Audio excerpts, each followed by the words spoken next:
বন্ধুরা, আমার রান্নাঘরটা আপনাদের স্বাগত জানাই। আজকে তো সরস্বতী পুজো, আজ সরস্বতী পুজো আজ বিশেষ দিন একটা, সাথে আজকে এই দিনটাকে বসন্ত পঞ্চমীও বলা হয়। তা আজ সকালে তো খিচুড়ি, শাকের তরকারি, বেগুন ভাজা, আলু ভাজা, চাটনি তো হয়েইছে, খাওয়া দাওয়া হয়ে গেছে। তা এবেলা এখন গোটা সেদ্ধর আয়োজন করা হয়েছে। তা আজকে আমাদের গ্রামে ঘরে প্রত্যেকটা ঘরে ঘরেই গোটা সেদ্ধ তো করা হয়, তার জন্য তো আয়োজনটা করা হয়েছে। চলুন তাহলে বেশি কথা আর বাড়াবো না, তাহলে হেসেলের দিকে যাওয়া যাক।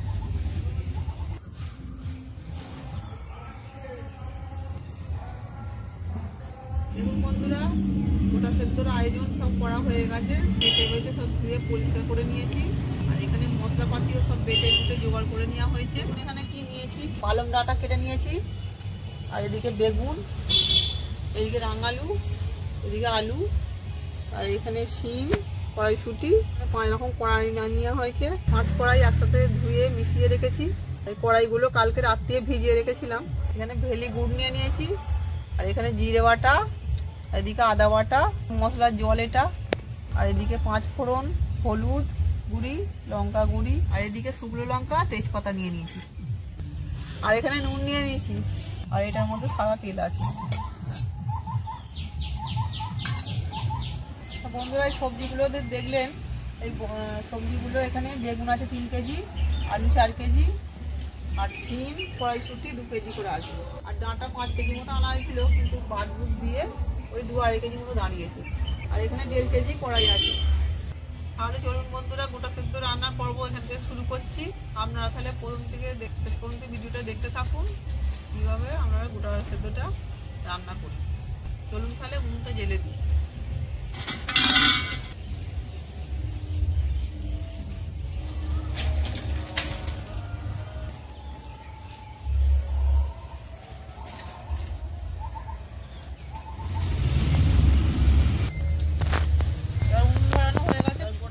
মশলাটা বানিয়ে নেব।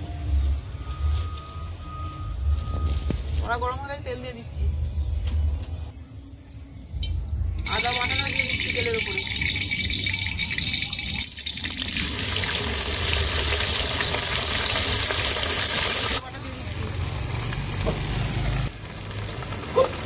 মশলার জলটা দিয়ে দিচ্ছি।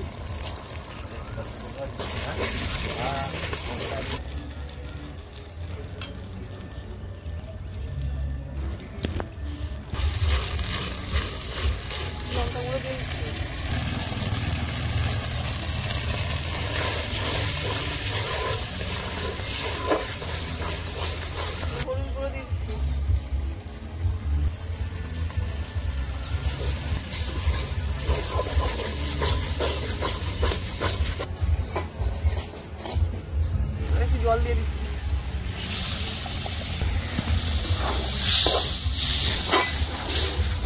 বন্ধুরা, আপনারা হয়তো ভাবছেন মশলাটা কেন আমি কষে দিচ্ছি। হাঁড়ির মধ্যে কষলে অতটা সবজি তো গোটা সেদ্ধর মধ্যে যে সবজিগুলো সব একসাথে দিলে মানে মিক্সড হয় না, ওই জন্য আমি কষে দিচ্ছি। এবার পরে জল দিয়ে ঘুরে ঢেলে দেবো।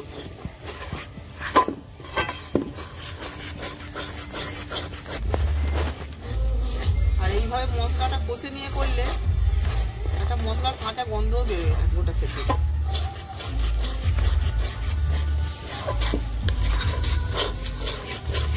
মশলা কষা হয়ে গেছে, জল দিয়ে দিচ্ছি।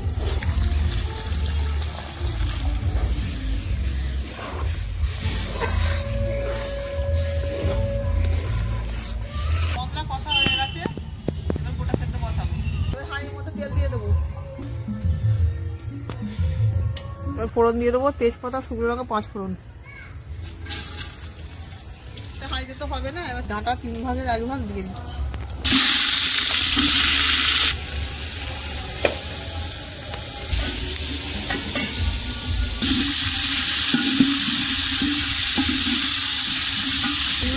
আলু দিয়ে দিচ্ছি।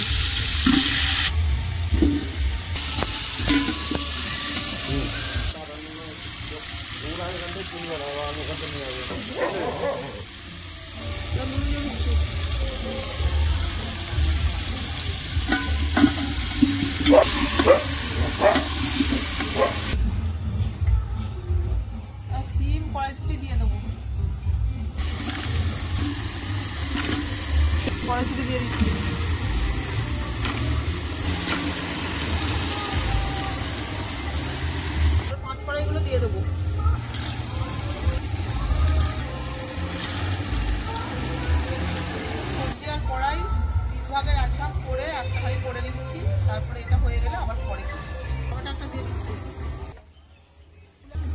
একটা দিয়ে দিচ্ছি,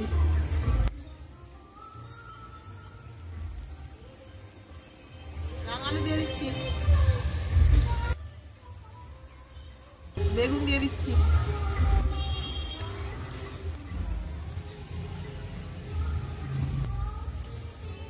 সব সবজি দিয়ে দিয়েছি। এবার কষে রাখা মশলাটা দিয়ে দিচ্ছি।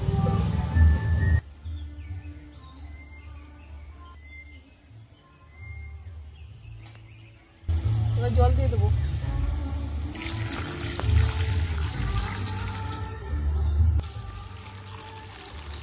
মুখ দিয়েছি আর এক মুখ দিয়ে দিচ্ছি। সব সবজি নুন ঝাল মশলা সব দিয়ে দিয়েছি। এবার চাপা দিয়ে দিচ্ছি।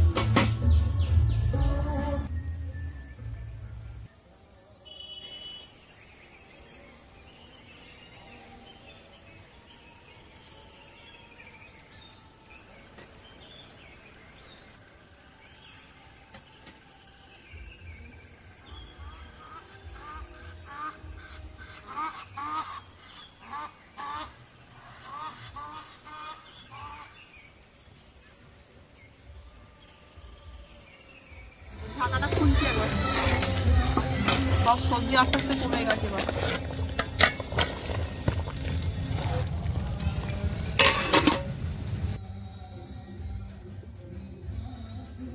হেলি গুড় দিয়ে দিচ্ছি।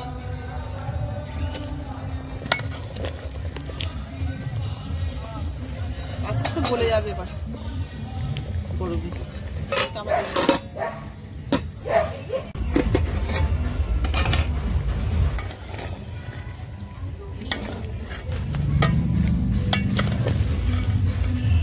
হয়ে গেছে।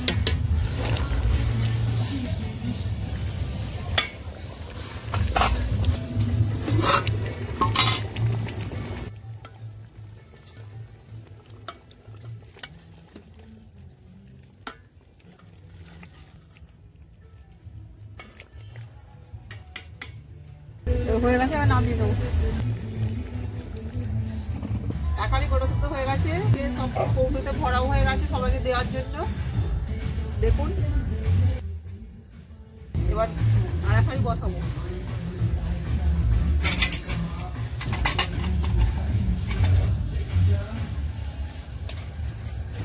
আবার এক হাঁড়ি বসাচ্ছি, এর জন্য ফোড়ন দিয়ে দেবো। আবার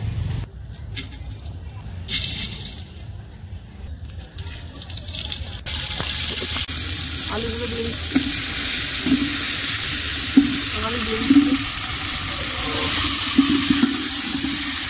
কড়াইশুঁটি দিয়ে দিচ্ছি,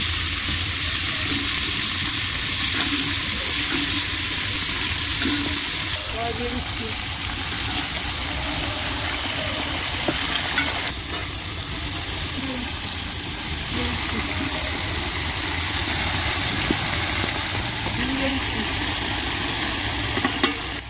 মশলা দিয়ে দিচ্ছি, জল দিয়ে দিচ্ছি। সব সবজিপাতি দিয়ে নুন জল দিয়ে চাপা দিয়ে দিচ্ছি।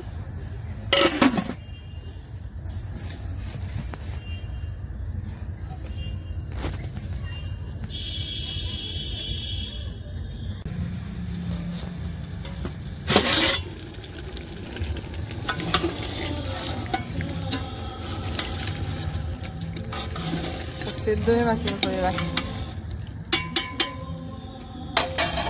নামিয়ে নেবো।